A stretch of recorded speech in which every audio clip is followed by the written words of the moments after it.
The veteran on the cover of the Triumph Book Heroes is my good friend Johnny Zaladonis. He was a trainer at my health club.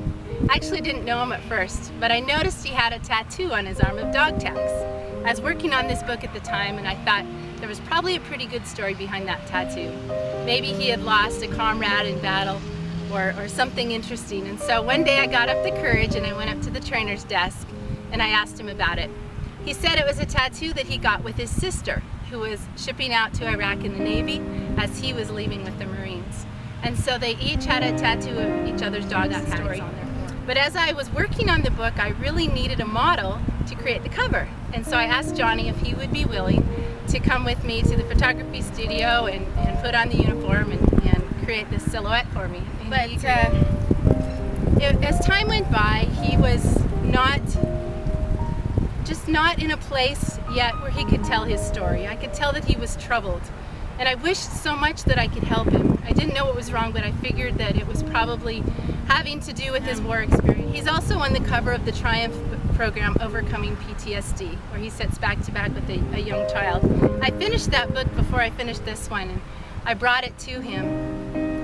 And when I handed it to him, he gave me the biggest hug. He was as excited as a kid at Christmas to see himself on the cover of that book and to be part of this project. So I was really excited to give him this book.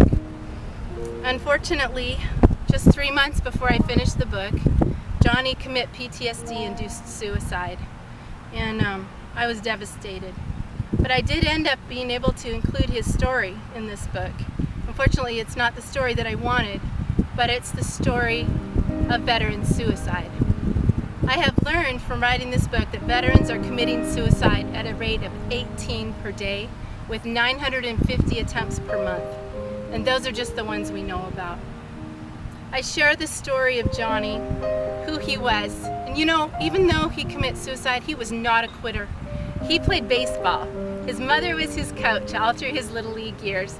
And even though he was left-handed, he batted right because that's how his mother taught him. His death was by no means something that was normal. He had so much to live for. But PTSD is a wound, and it's something that can kill, and it's serious. And so one of the reasons that I have written this book, and I share his story along with another veteran suicide, is to help raise awareness, because I absolutely believe that veteran suicide is preventable and that PTSD